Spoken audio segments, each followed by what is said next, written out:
Para sa bawat Pilipino. Alam ko na buo ang galit ninyo sa akin ngayon.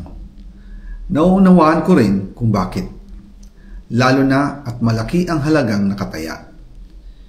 Pero bago kayo humusga, hayaan ninyong ipaliwanag ko ang buong katotohanan. Matagal akong hindi nagsalita dahil may direktang utos sa akin. Huwag nang bumalik ng Pilipinas at manahimik na lamang. Umalis ako noong July 19, 2025 para sa aking medical check-up.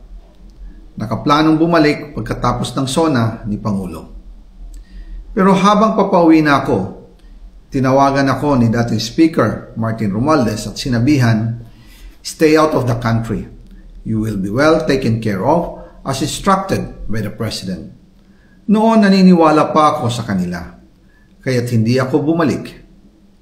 Tumikom ang aking bibig, sumunod ako, pero ang hindi ko alam, ang ibig pala nilang sabihin sa aalagaan ka namin ay gagamitin ako bilang panakipbutas sa kanilang kampanya laban sa korupsyon. Ginawa nila akong poster boy ng kanilang sariling kasinungalingan. Ngayon, hindi na ako mananahimik, ilalabas ko ang lahat ng katotohanan. May resibo, may ebidensya, at may pangalan.